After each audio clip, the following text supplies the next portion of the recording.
pobres de espírito, porque deles é o reino dos céus.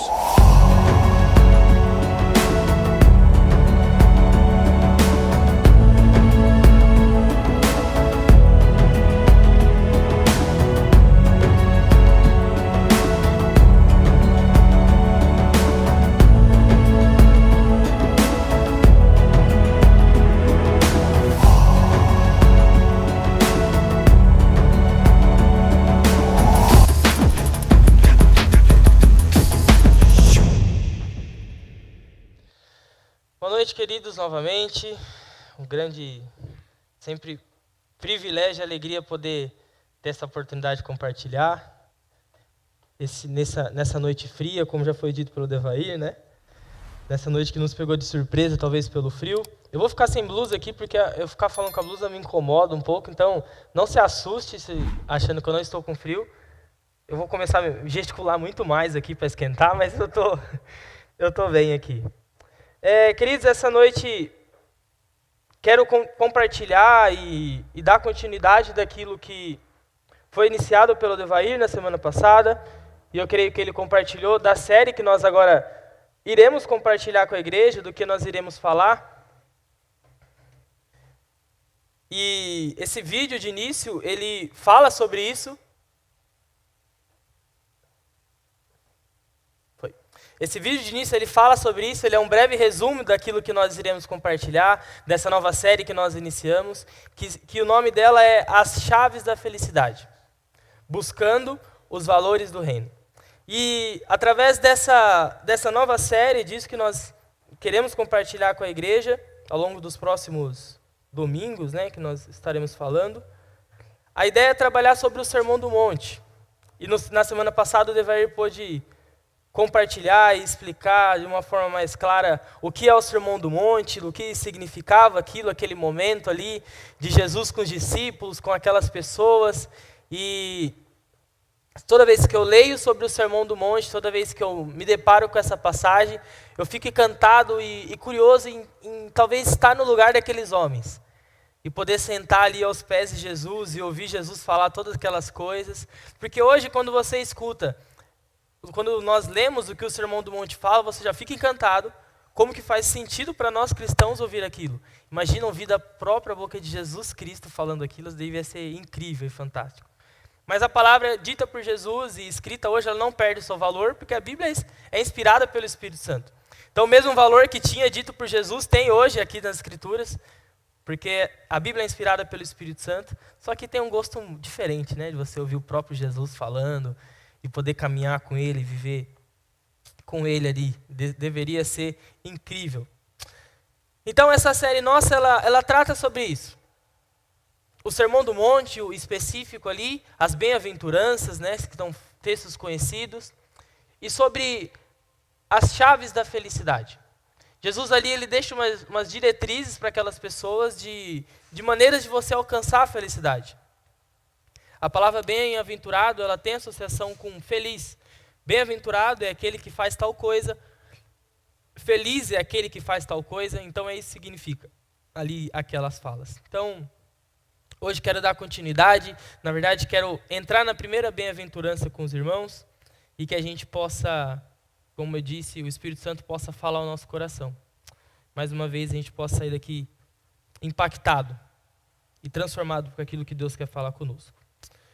Mas antes de eu propriamente compartilhar sobre as bem-aventuranças, eu quero falar sobre algo que tem virado moda nos nossos dias hoje em dia.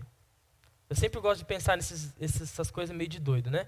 Mas eu quero falar sobre algo que tem virado moda nos nossos dias hoje em dia. Que é a questão tem viralizado, que é a questão de pessoas ajudando uns aos outros. Antes disso, eu esqueci, irmãos, abram comigo, por favor, em Mateus 5, para que nós possamos ler a nossa passagem sobre a bem-aventurança específica que eu vou falar com os irmãos hoje. Está no Evangelho de Mateus, no capítulo 5, versículo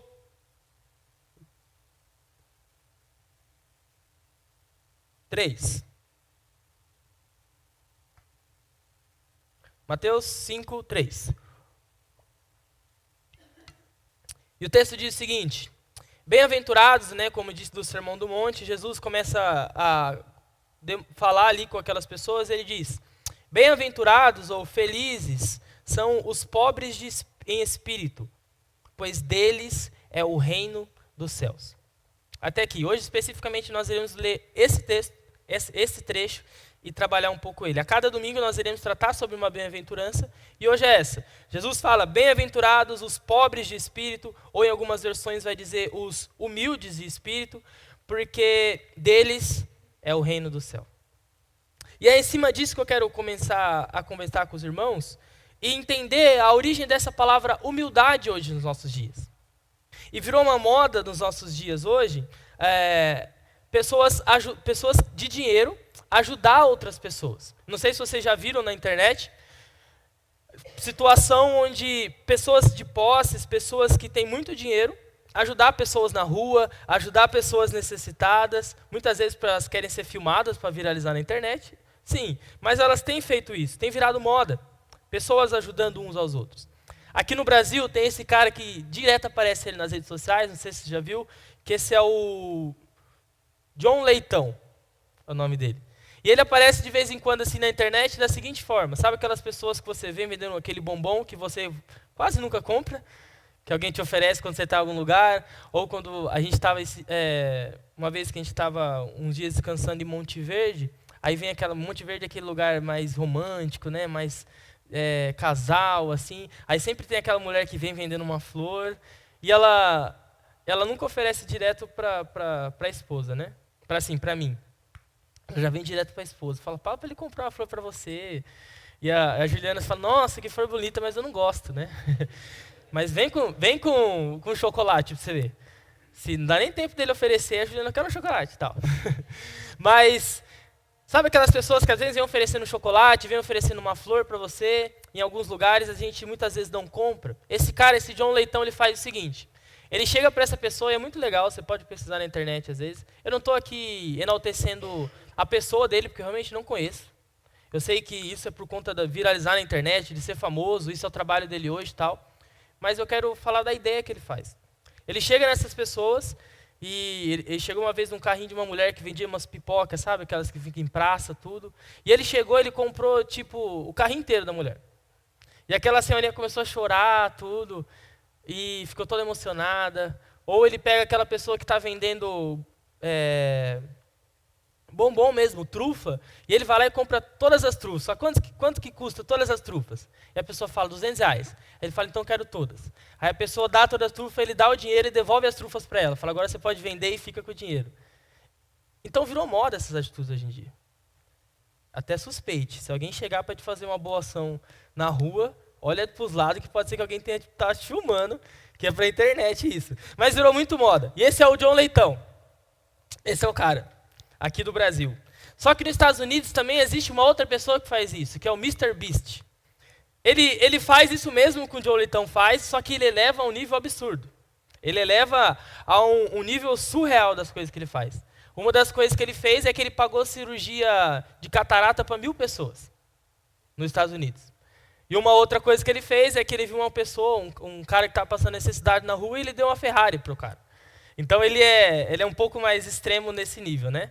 Ele vai no McDonald's e compra 1.000 lanches e sai distribuindo para todo mundo, tal. Então ele é um pouco mais elevado.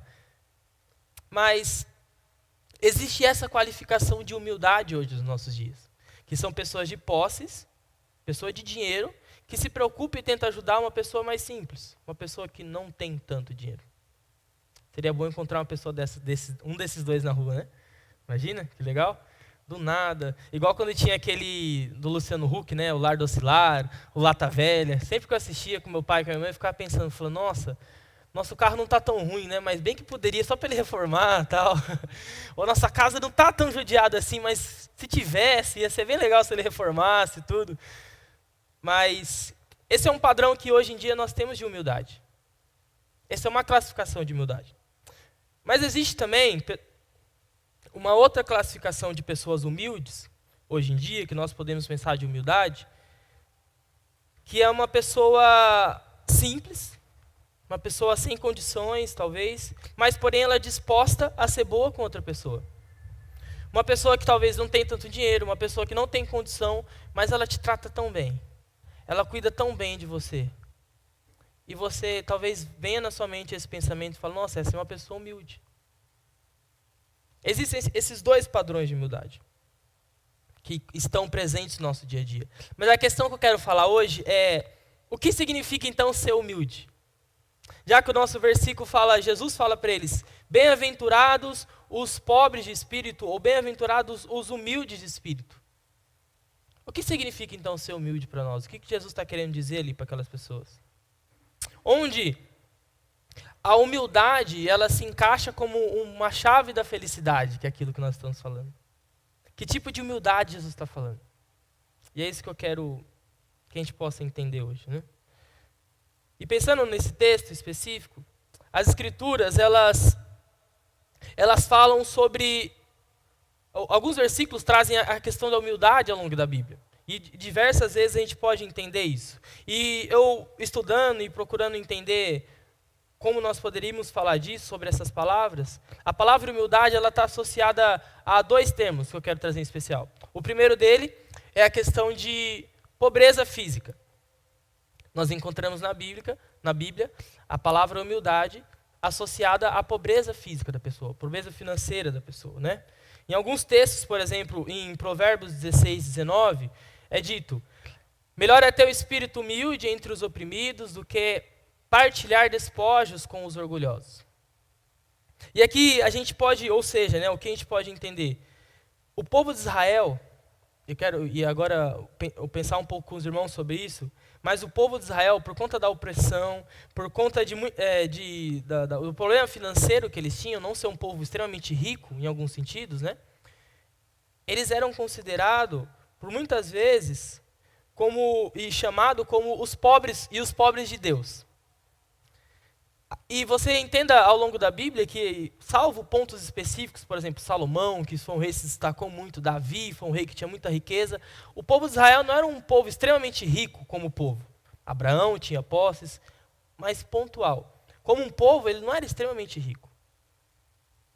E ao longo da história, algumas falas surgem como chamando o povo de Israel como os pobres de Deus. E hoje em dia ainda é assim, né? Em algumas situações. Só que em algumas igrejas muda o projeto, né? Não é os pobres, os ricos. Mas os pobres do Senhor, por conta da sua carência financeira, eles sofriam disso. E é bem natural, dentro da tradução hebraica da Bíblia, essa palavra humilde também ter esse significado de pobre. É comum isso, em vários contextos. E de certa forma, está ligado à condição material da pessoa. Então o que eu quero pensar com os irmãos, pensando em bem-aventurados os humildes de espírito, que na Bíblia, a palavra humilde, em algumas situações, ela tem a conotação de pobreza financeira de algumas pessoas. Mas existe também, na Bíblia, o outro aspecto ligado à palavra humilde, que é a questão de pobreza de espírito. E esse está muito mais associado ao que Jesus queria falar àquelas pessoas. Quando Jesus diz ali, bem-aventurados os humildes de espírito, ele não está querendo falar da questão financeira, mas ele está querendo falar aquelas pessoas, principalmente em relação à pobreza de espírito delas. Esse é o outro aspecto que a Bíblia traz, falando sobre humildade. E tem um texto de Isaías 57:15, lá do Antigo Testamento, que ele relata basicamente o que Jesus quer dizer ali. E o texto diz, pois assim diz o alto e sublime, que vive para sempre, cujo nome é santo. Habito num lugar alto e santo, mas habito também com um coração contrito e humilde de espírito. E essa passagem ela traz mais a ideia do que Jesus quer nos falar sobre humildade. E sobre o que ele queria trazer para aquelas pessoas. Não pensando no aspecto financeiro, mas pensando numa pobreza de espírito. E aqui eu chego no significado dessa palavra que eu quero falar com os irmãos. Humildade, então, é o reconhecimento pessoal da sua falência espiritual. Quando Jesus vira ali para aqueles homens, ele fala, olha, bem-aventurado são os humildes de espírito, porque deles é o reino dos céus. Jesus ali não está falando que bem-aventurado serão quem não tem condição financeira. Mas ali ele está falando isso. Bem-aventurado é aquele que reconhece a sua falência espiritual, a sua incapacidade espiritual, a sua indignidade espiritual, a sua insuficiência espiritual diante de Deus. Esses são os bem-aventurados. É isso que Jesus está falando ali para aquelas pessoas. E é aqui que nós entramos e começamos a entender talvez como isso faz sentido para mim e para você hoje. Essa chave da felicidade, esse caminho que Jesus nos propõe para você alcançar a felicidade, ele começa dessa maneira, dizendo que nós precisamos ter falência espiritual. O que isso quer dizer? Reconhecer a nossa falência espiritual. Reconhecer a nossa insignificância. A nossa pequenez diante de Deus. E eu acho muito legal lendo isso, porque imagina aquelas pessoas sentadas ali novamente conversando com Jesus, e a primeira fala que Jesus fala é essa, porque no começo do capítulo ele já fala isso. Olha, você vai ser feliz, para você chegar no reino de Deus feliz, você precisa reconhecer que você não é ninguém. Mas e o susto daquelas pessoas? E o choque daquelas pessoas em ouvir isso? Jesus aqui, queridos, ele levanta a régua e o nível do que é seguir ele lá em cima. Com essa fala, com essa primeira fala dele. Entendam que o padrão exposto por Jesus aqui no Sermão do Monte não é brincadeira. Porque esse é o padrão de vida do reino de Deus. É um alto padrão. Nada mais do que isso, é um nível altíssimo. E é isso que Jesus propõe para aquelas pessoas. Que o primeiro passo que elas precisavam fazer para ser felizes na vida delas, ela é reconhecer a pobreza de espírito delas. Entender que realmente não são ninguém diante de um Deus Todo-Poderoso. Isso é para mim e para você também hoje. O primeiro passo para a gente entender essa felicidade, esse padrão de felicidade que Jesus fala do reino de Deus e que nós queremos viver aqui para alcançar essa felicidade, é reconhecer que nós não somos ninguém diante de um Deus Todo-Poderoso. Nós não somos nada. Existe um autor que nós ouvimos muito dele no seminário, e ele comenta algo também sobre isso, que é o D.A. Carson. Ele fala, pensando sobre essa questão da pobreza do espírito, de humildade de espírito, ele fala o seguinte: essa pobreza de espírito trata-se de uma confissão de que a pessoa é pecador e rebelde, totalmente destituído de virtudes morais, que o recomendem diante de Deus. A pobreza de espírito vem a ser uma confissão geral da necessidade de que uma pessoa tem de Deus e o seu reconhecimento importante sobre ele, de impotência sobre ele. Reconhecer a sua pobreza de espírito, como ele diz, é você reconhecer que a pessoa precisa de Deus e que ela é realmente impotente sem Deus na sua vida. Isso é um primeiro desafio que eu quero levar os irmãos a pensar. Será que hoje na nossa vida a gente tem realmente reconhecido que nós somos impotentes? Ou talvez, será que diante de um sucesso no trabalho, diante de uma boa educação de filhos, de uma boa saúde, em algum momento a gente reconhece que isso é fruto das nossas mãos? Existiu na história da Bíblia um rei chamado Nabucodonosor. E você já ouviu a história dele, e ele aparece principalmente como o rei que foi buscar Daniel e seus amigos lá em Jerusalém, que invadiu, e ele era o rei da Babilônia. Mas existe algo muito legal também que aconteceu na história de Nabucodonosor, que é o seguinte: na história, Nabucodonosor, ele foi o rei que mais se destacou na história da Babilônia. Ele pegou o Império Babilônico e ele transformou aquele império em terrível Império da Babilônia. Era só o Império da Babilônia, com ele virou o terrível Império da Babilônia. Todo mundo temia, ele dominava tudo por onde ele passava. Ele construiu o império em relação àquilo. E chega uma época, chega uma hora na história, isso descrito na Bíblia também, a história diz isso, que esse homem, ele chega no seu palácio, a Bíblia diz que ele chega no seu palácio, ele olha para tudo aquilo que ele tinha construído, tudo aquilo de maravilhoso, e ele fala no seu coração: olha só tudo que eu fiz. Como eu sou demais.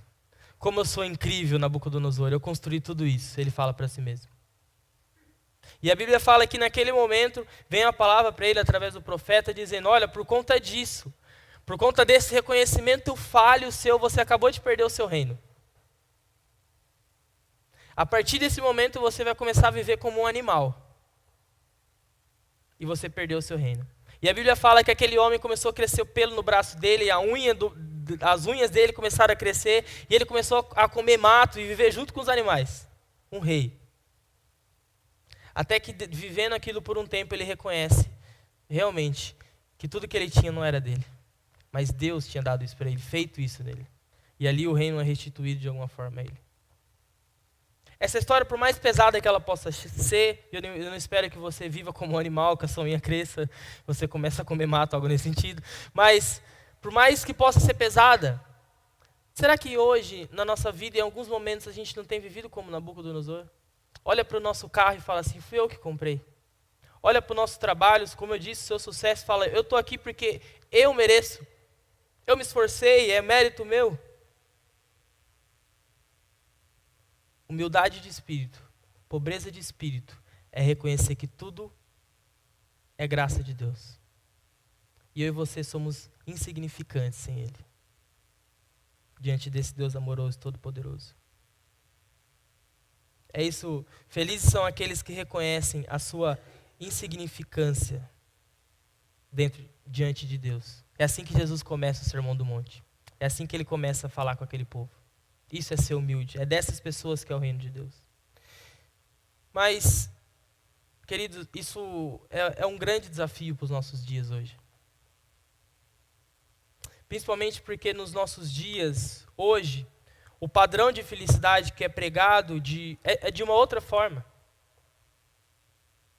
Onde feliz não é aquele que reconhece mais a sua insignificância, como diz Jesus, diante de Deus. Mas feliz é aquele que reconhece o seu valor e a sua capacidade de se desenvolver. O que é pregado hoje, o que nós escutamos hoje, é que você é feliz não quando você reconhece que você não é ninguém. Mas você é feliz quando você reconhece que você é capaz, que você é poderoso, que você consegue. É isso que nós escutamos hoje, na maioria das vezes. Eu e você, nós vivemos, infelizmente, e hoje dentro de um mundo, e algo que tem surgido, é de palestras conduzidas pela cultura coach, que existe hoje em dia.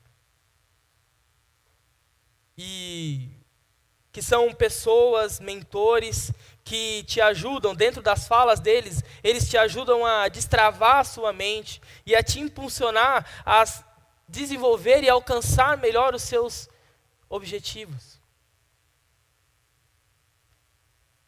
Isso é contrário um pouco do que a Bíblia fala. Até nessa fala, tudo bem, né?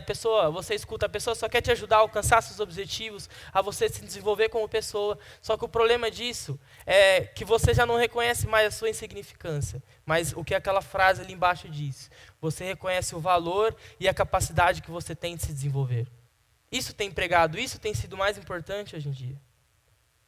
Essa cultura de desbravamento, de destravamento, de desenvolver, virar a chave, destravar sua mente para que você consiga alcançar outros lugares. Existe um universo disso hoje em dia. Se você colocar na internet, você vai encontrar diversos cursos, diversas pessoas, diversos livros, diversas opiniões sobre isso.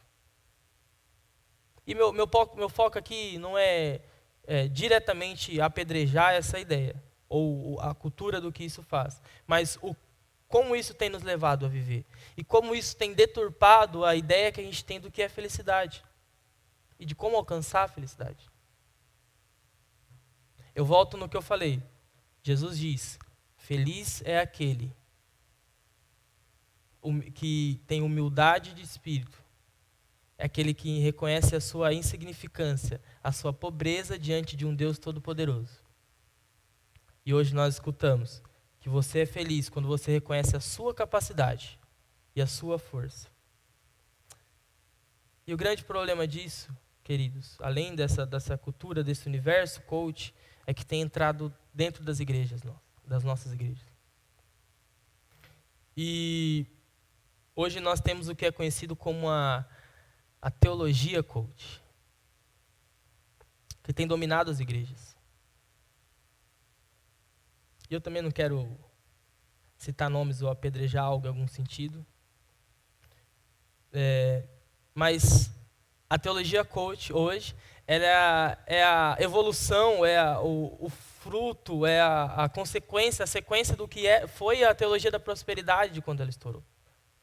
A teologia de que você é capaz, você consegue, você pode, se você quer, você pode alcançar, Deus te dá, e onde o mundo gira em torno da prosperidade. E eu não quero, e falando nisso, eu entendo diante da Bíblia que o nosso Deus, ele é um Deus que deseja nos abençoar. Ele não é um Deus que deseja que nós passemos dificuldade ou algo nesse sentido, mas ele deseja nos abençoar. A Bíblia fala que Abraão era um homem de posses. A Bíblia fala que Jacó, quando ele estava tentando casar com Raquel, ele ali vivendo com Labão, ele se tornou rico. Porque ele conseguia várias cabras, o gado cresceu, ele se tornou rico. A Bíblia fala que José, no Egito, ele prosperou muito. Davi, Salomão, todas as pessoas tinham bastante posse. Então é contraditório dizer que o nosso Deus não espera que a gente prospere em algum momento. Mas não dessa maneira que tem pregado. Como exigindo de nosso Deus que se eu estou passando a minha vida dessa maneira hoje está errado. Nosso Deus quer nos abençoar. E mais, nosso Deus tem nos abençoado. A Bíblia fala que Deus nos dá tudo o que a gente precisa. Tudo o que a gente precisa, Deus nos dá. E mais do que a gente precisa. Porque Ele espera que nós possamos abençoar outras pessoas. Então, nosso Deus tem te abençoado. Deus tem te feito prosperar. Talvez não do jeito que você imagina, porque você ainda não está com a sua Ferrari. Mas porque talvez você pensar que a sua Ferrari na sua vida, e eu pensar isso, é pequeno. Porque Deus já tinha te abençoado de outra maneira.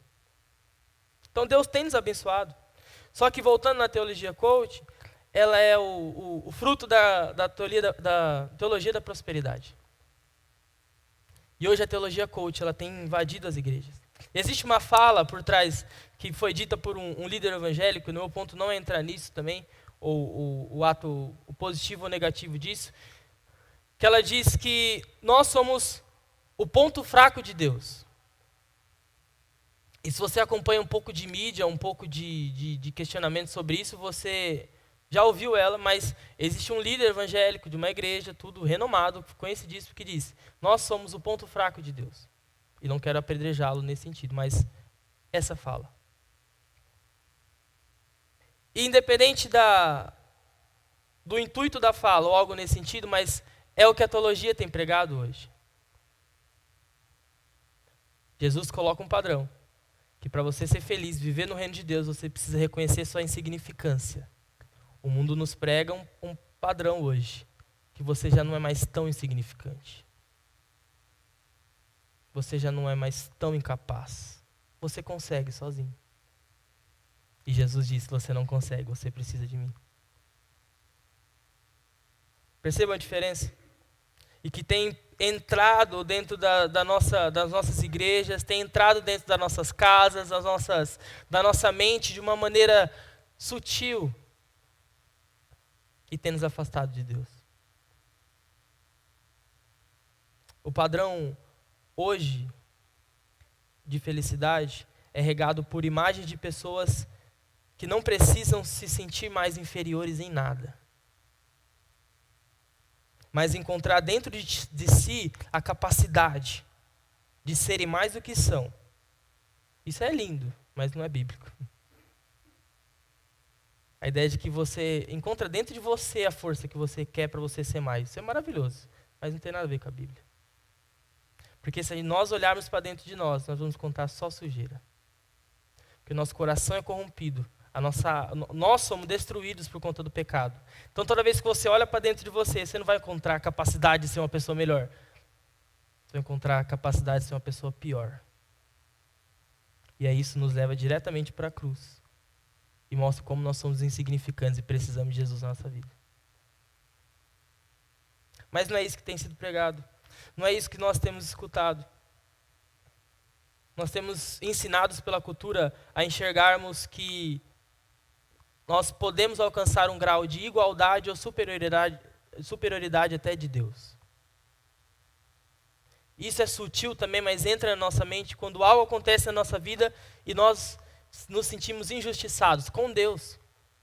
E neste momento que nós sentimos: Deus, por que isso? Por que isso? Por que isso? É como se nós falássemos assim: Deus, eu sei que o Senhor quer o melhor para mim, mas eu não concordo com a sua opinião. É nesse que você coloca no grau de igualdade com Deus.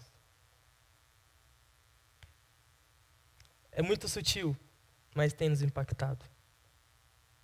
Mas isso é algo, queridos, que as Escrituras já nos pregaram, já nos falaram há muito tempo atrás. O texto de 2 Timóteo, ele diz o seguinte: Paulo ali falando para Timóteo, para o jovem Timóteo, ele diz: pois virá um tempo em que as pessoas não suportarão mais a sã doutrina. Ao contrário, sentindo coceira nos seus ouvidos, elas juntarão mestres para si mesmos, segundo os seus próprios desejos. O que isso quer dizer?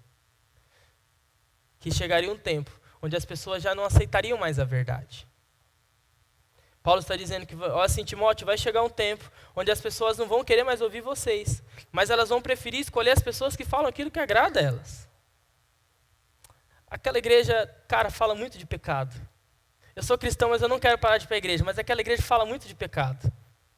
Me incomoda, eu fico sentado ali, sabe, parece que está falando de mim, parece que o pastor está sabendo da minha vida, fica falando de mim e tal, me incomoda isso, não quero. Vou para uma igreja onde o pecado não é mais tão falado.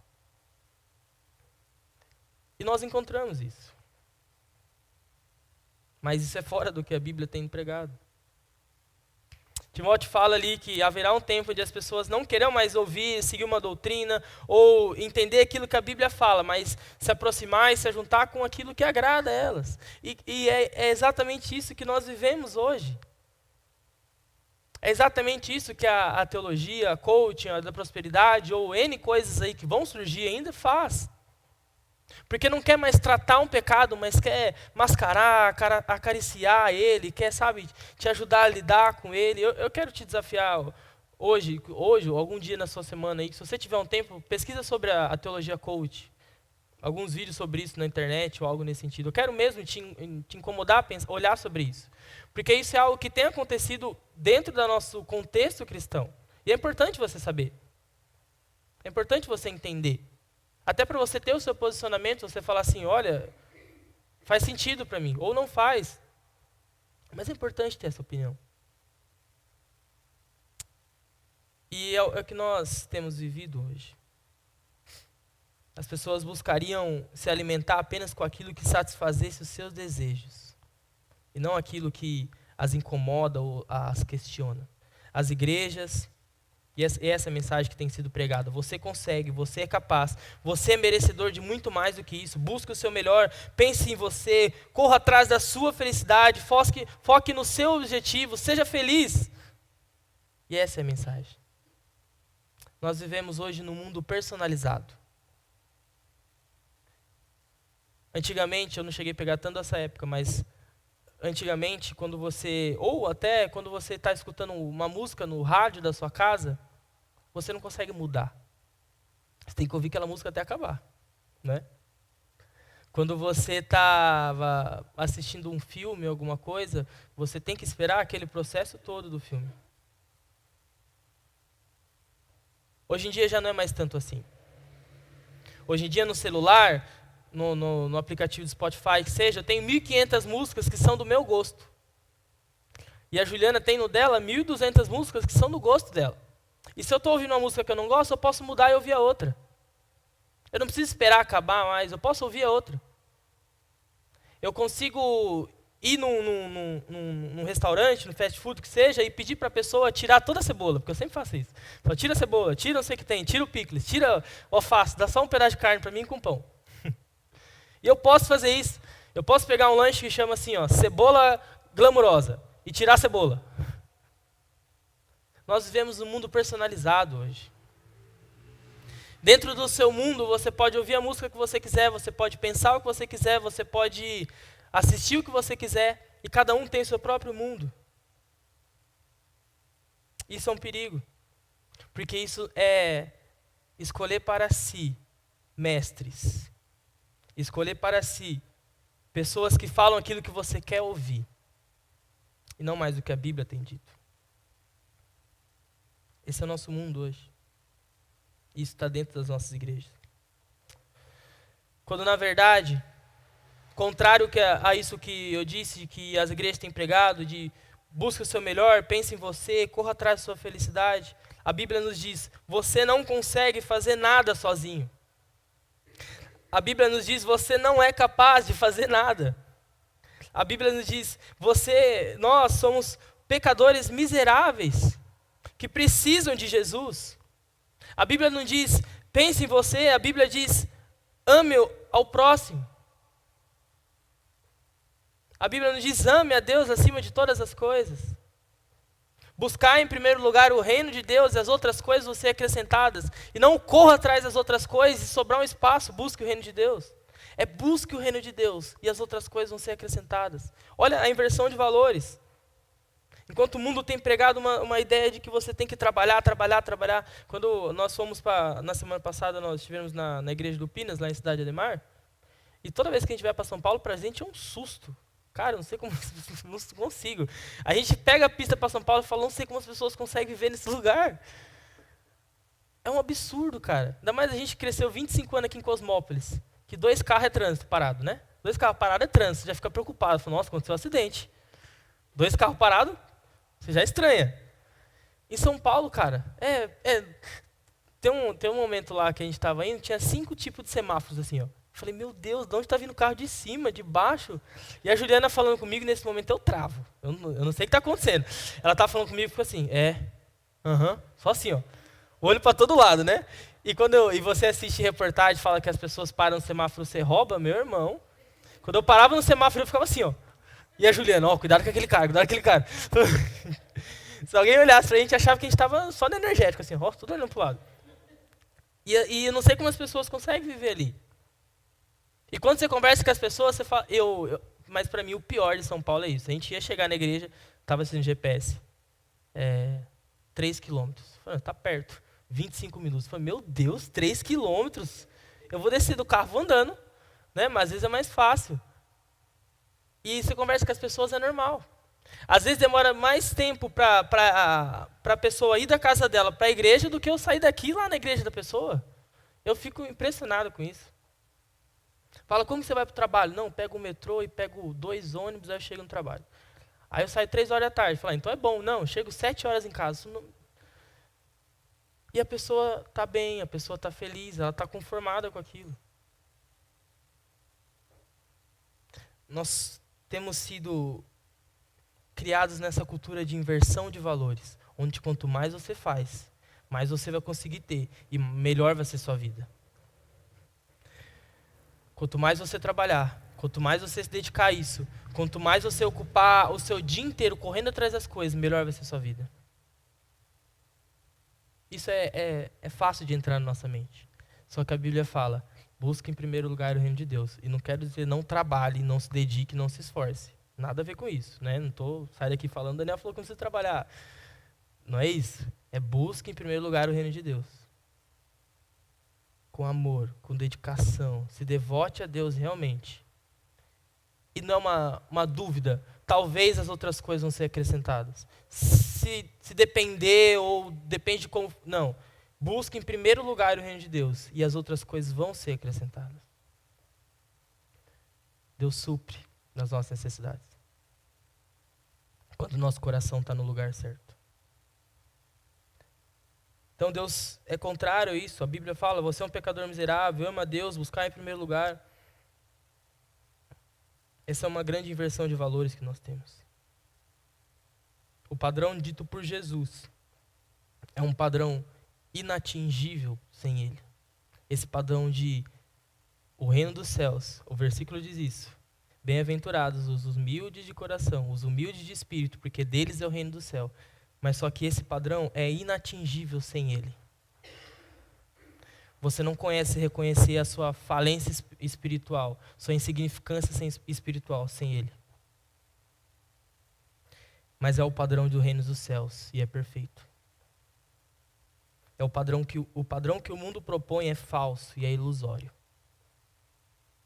Porque nós somos incapazes, eu e você somos incapazes de nos satisfazer por completo. Não importa quão bom você seja ou quão bom eu seja, nós nunca vamos nos satisfazer por completo. Seu trabalho nunca vai te satisfazer por completo. A sua família nunca vai te satisfazer por completo. Posses, dinheiro, o seu carro, a sua saúde pode estar ótima, mas isso nunca vai te satisfazer por completo. Só Jesus pode nos satisfazer por completo. Aquela frase que fala que Jesus é o tamanho exato do buraco que existe dentro de mim e de você. Por mais poética que ela possa parecer, é uma grande verdade. Mas ainda é difícil. E pensando nisso, são 3 aspectos que eu penso de como nós podemos, agora de uma maneira talvez mais prática, viver esse valor do reino que foi estipulado por Jesus. No meu e no seu dia hoje. Porque é muito bonito nós olharmos para isso, imaginarmos Jesus falando, irmãos, eu vou fechar essa porta aqui porque eu estou tremendo cada vez mais assim. Eu não estou conseguindo segurar ali, ó. Olha, nossa. Daqui a pouco eu vou falar, é muito mais, gaguejando, né? Mas é muito bonito a gente olhar e a gente pensar sobre isso, como era ouvir Jesus falando ali, e imaginar que esse é um padrão alto, que Jesus espera de nós, que a gente possa viver ele. Mas é difícil isso. É difícil a gente... Então, o salmista fala o quão difícil é você ver o ímpio prosperar, e talvez você não. Você olha para a vida de pessoas que não têm o mínimo de temor de Deus e prosperando, crescendo, e você fala, Deus, o que está acontecendo? Imagina para a vida de Jó, de um dia para o outro ele perder tudo, e ele vê as outras pessoas conquistando, e fala, o que está acontecendo? O que eu estou fazendo de errado? Existe uma dificuldade nisso. Mas cada dificuldade, cada desafio tem que nos levar para a cruz de Cristo. Porque todo desafio, todo medo, toda angústia, toda fraqueza da nossa fé tem que nos mostrar a nossa incapacidade. E a nossa insuficiência, porque nós não somos suficientes para nos preencher. A vida cristã ela não tem um fim enquanto a gente está aqui na Terra.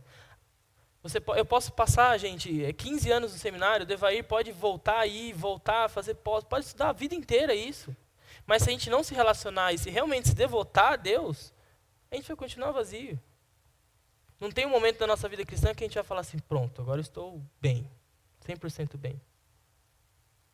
A gente sempre vai ter que continuar buscando a Deus. E pensando nisso, eu quero falar como, de alguma maneira, nós podemos viver esse valor do reino de Deus, hoje nos nossos dias. E um primeiro aspecto é, reconheça, primeiro, a nossa identidade. Nós precisamos reconhecer qual é a nossa identidade e responder essa pergunta, quem você é? Enquanto eu falo, faça essa pergunta na sua mente. Quem você é? Quem você é? Você consegue dizer, se eu te perguntar quem você é, você vai me falar o que você faz? Ou você vai falar quem você é diante de Deus? Ou regenerado, ou quem você é? Se eu não te conhecesse, quem é você? E esse eu creio que é o ponto principal de que nós devemos entender. Porque quando você reconhece quem você é, quem nós somos, é que você vai conseguir viver a sua vida da maneira certa. Por exemplo, se você dorme numa noite entendendo que você é o Neymar, você vai acordar de uma maneira, não vai? Pensando que você é rico, que você joga em tal lugar, que você não precisa fazer tal coisa, você vai pensar de um jeito. Não é? Você vai acordar de uma maneira. Agora, se você dorme, por exemplo, coloca na vida do próximo, mas se você dorme entendendo que você é um seminarista. A Juliana deu risada porque ela sabe como que é, acordar todo dia disso. Mas se você dorme pensando, por exemplo, que é um seminarista, eu não estou enaltecendo o bom e o ruim, nada nesse sentido, estou dando exemplos extremos. O Neymar ou um seminarista, você vai acordar de outro jeito. No meu caso, você vai acordar pensando, o que eu tenho que ler hoje? O que eu tenho que ler hoje mesmo? E eu fiz a conta, nesse semestre eu estou lendo 450 páginas por semana. sem ser a Bíblia. E graças a Deus por isso, porque já passou 4 semanas que eu consegui fazer, então tá dando certo, né? Dado certo, não sei. Pergunto para a Juliana depois se tem dado certo. Porque esses dias ela falou comigo à noite, falou, o que você está fazendo? Ela estava sentada no sofá, eu estava apoiado na mesa assim, olhando para o teto. Ela falou, o que você está fazendo? Eu falei, estou pensando. Estou assim, olhando para o teto, assim, sozinho. Então não sei se tem dado tão certo, não. Mas tem sido uma bênção. Mas Entendam isso, a nossa identidade é muito importante. Responder quem você é. Se você dorme pensando que você é uma pessoa, você acorda de outro jeito. Se você dorme pensando que você é uma, você acha que você é uma pessoa, você acorda de outro.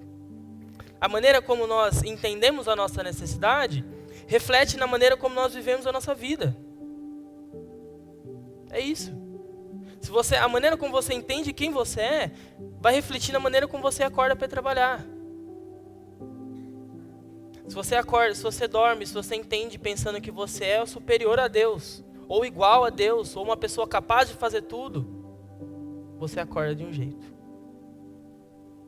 E quando vem uma frustração, isso te derruba muito. Você fica perdido, sem saída.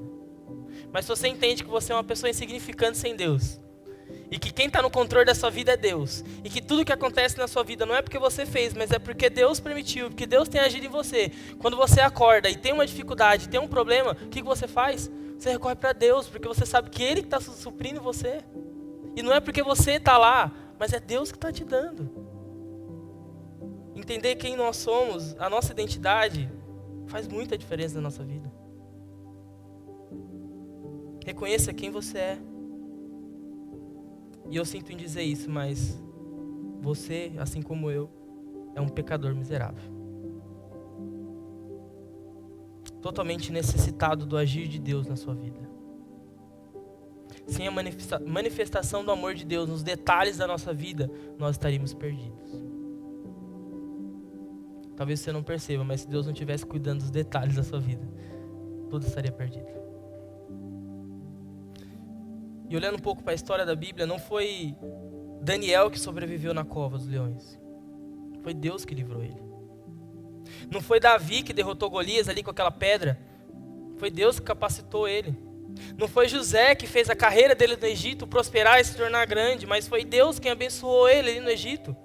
Não foi Moisés que abriu o Mar Vermelho. Não foi, mas foi Deus que agiu através da vida dele. Não foram os apóstolos que realizaram cura e milagres, mas foi Deus ministrando poder através da vida deles. E não é Deus, não é você que faz aquilo que você faz, não é você que se torna a pessoa que você é hoje, mas é Deus te dando e agindo através de nós. É sempre Deus. Enquanto nós não reconhecemos que tudo que nós somos vem de Deus e quem nós somos, a nossa identidade é Jesus Cristo e Deus, tudo é perda de tempo. Devemos reconhecer que não somos ninguém e a nossa felicidade não virá pelo que nós fazemos, mas porque entendemos que nós somos em Deus. Nós estamos falando sobre as chaves da felicidade. E a sua felicidade, a minha felicidade, ela não vai vir pelo que você faz, mas por você reconhecer quem Deus é na sua vida. Não é pelo mérito seu, mas pelos méritos de Deus. Primeiro ponto, então, reconheça a sua identidade. Segundo aspecto, reconheça a sua necessidade e responder a pergunta do que você precisa. Nós precisamos reconhecer que necessitamos de Jesus.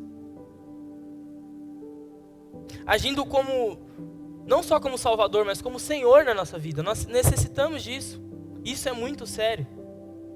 Eu queria que os irmãos abrissem comigo em Efésios 2, por favor. Livro de Efésios, no capítulo 2.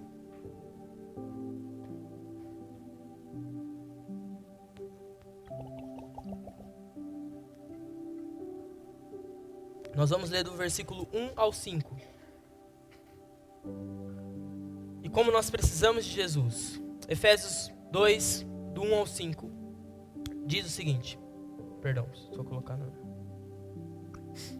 Ele, Jesus, nos deu vida, estando vós, Efésios 2, do 1 ao 5, estando vós, mortos nos vossos delitos e pecados, nos quais, antes, outrora, segundo o curso deste mundo, segundo o príncipe da potestade do ar, do espírito que agora atua nos filhos da desobediência, entre os quais também todos nós andamos outrora, segundo as inclinações da nossa carne, fazendo a vontade da carne e dos pensamentos, e éramos, por natureza, filhos da ira, como também os demais. Mas Deus, sendo rico em misericórdia, por causa do grande amor com que nos amou, e estando nós mortos em nossos delitos, nos deu vida, juntamente com Cristo. Pela graça sois salvos. Até aqui. nós necessitamos de Jesus na nossa vida.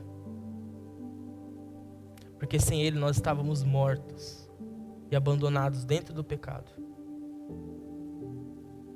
Eu e você, por conta dos nossos pecados, estávamos mortos e condenados à eternidade. Mas Deus, por esse ato de amor, enviou seu Filho.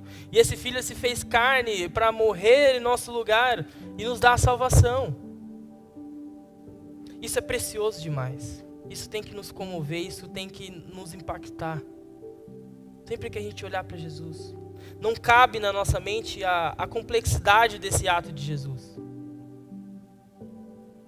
Nós precisamos dele na nossa vida. Nós não precisamos de felicidades passageiras. Nós precisamos de Jesus. O quanto de Jesus hoje está presente no nosso dia, no meu e no seu dia? Nas suas decisões, nas suas falas, nos seus pensamentos. O quanto de Jesus realmente está presente ali? Aquilo que ocupa, a Bíblia diz que aquilo que ocupa o maior espaço, a Bíblia não necessariamente dessa maneira, mas ela diz que aquilo que ocupa o maior espaço no nosso dia, na nossa mente, no nosso coração, é aquilo que você tem levado de mais valor com você. E se não for o seu relacionamento com Jesus, nós estamos vivendo da maneira errada. Se o seu trabalho, se os seus problemas, a sua família, os seus sonhos têm ocupado maior parte do seu dia ou da sua vida, e não é sua vida com Jesus, nós estamos vivendo da maneira errada. Então nós precisamos entender a nossa identidade, quem nós somos. Nós precisamos reconhecer a nossa necessidade, do que nós precisamos. Nós precisamos de Jesus na nossa vida. E nós precisamos entender e reconhecer a nossa incapacidade, que é o ápice central do que o texto nos diz. E responder a pergunta não, na verdade é a afirmação, entender ela que você não consegue. Você não consegue encontrar a sua felicidade sem antes reconhecer a sua insignificância e necessidade de Jesus. Nós somos incapazes. Nada do que nós podemos fazer, por mais belo que possa ser, ou por mais excelente que possa ser aos olhos humanos, é capaz de alcançar essa felicidade que só Deus pode nos dar. E a chave para isso é reconhecer a soberania dele na nossa vida.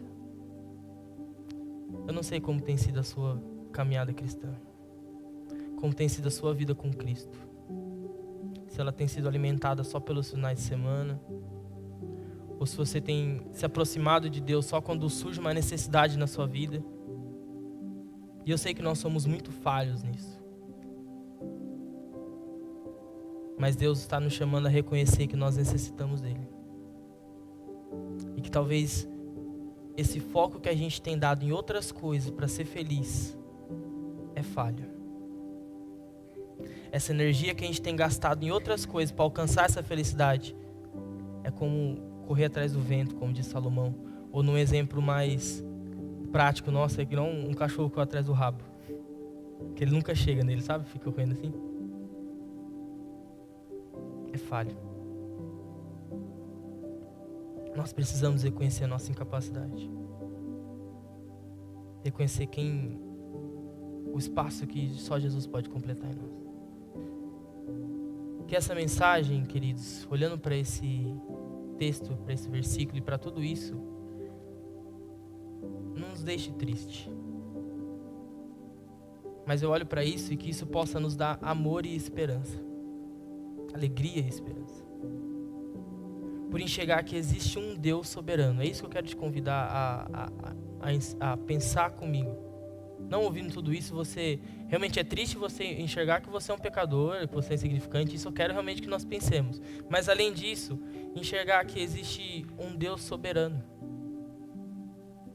Eu não preciso andar com você todos os dias para saber que isso é uma verdade na sua vida. Existe um Deus soberano.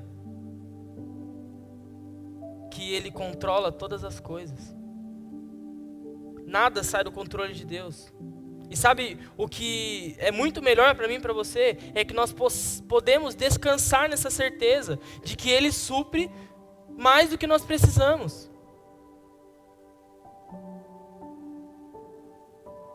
Ele supre mais do que qualquer outra coisa que nós possamos buscar.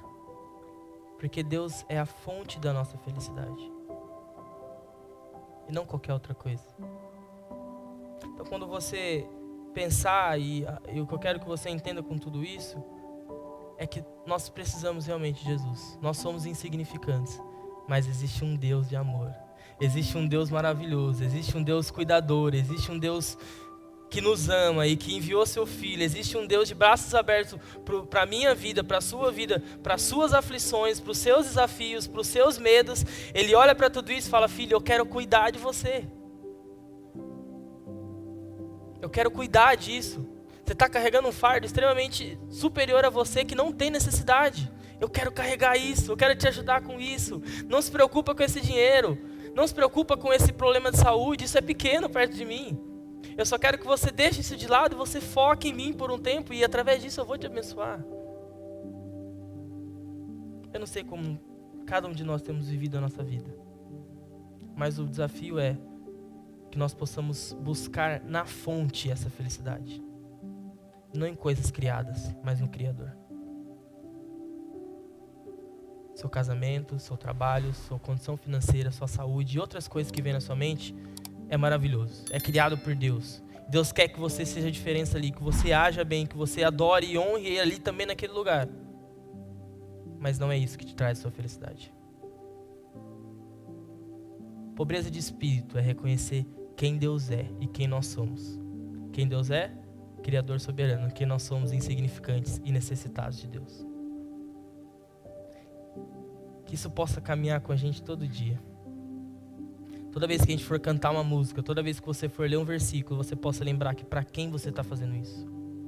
Toda vez que na igreja você for arrumar um banco, toda vez que você for pegar um copo, toda vez que você for falar boa noite para alguém, toda vez que você for orar, você possa lembrar para quem você está fazendo isso. Não para pessoas, mas para um Deus soberano, Criador de todas as coisas. Isso tem que nos impactar, isso tem que nos comover. A gente não pode deixar que a nossa fé e o reconhecimento desse Deus esfrie. Porque Deus continua sendo fiel. Ele continua sendo amoroso. Ele continua cuidando de nós, mesmo que a gente não seja da mesma maneira. Que a gente possa reconhecer nossa pobreza de espírito e a nossa necessidade dele. Amém? Vamos orar? Deus, obrigado porque nós podemos olhar para essa fala de Jesus ali no Sermão do Monte e entender, ó Deus, o quão nós precisamos de Ti. Pai, a nossa vida é passageira. E nós temos talvez depositado tanta energia, tanta força em coisas tão pequenas, Pai.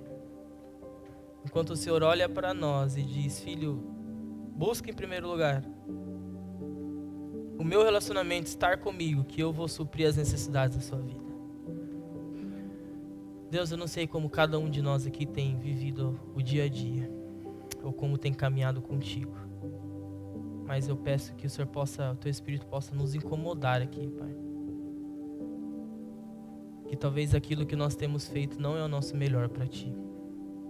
Talvez nós tenhamos deixado o Senhor de lado e colocado o Senhor num buraco no nosso dia. Não Te buscado como superior. Nos ajude, Pai, a reconhecer quem nós somos, insignificantes, e o quanto nós precisamos de Ti na nossa vida, Pai. Nós não somos nada, nem ninguém sem o Senhor em nós. Continue falando conosco, Pai. Ao longo dessa semana, nos ajude a sermos diferentes. Não deixarmos que o inimigo entre na nossa mente, no nosso coração com armadilhas, mas que nós possamos lembrar do Seu amor e do Seu cuidado por nós, Pai. Obrigado pela vida de cada um. Eu oro, Deus, eu agradeço por tudo que o Senhor tem feito até aqui. Em Teu santo nome, Pai. Amém.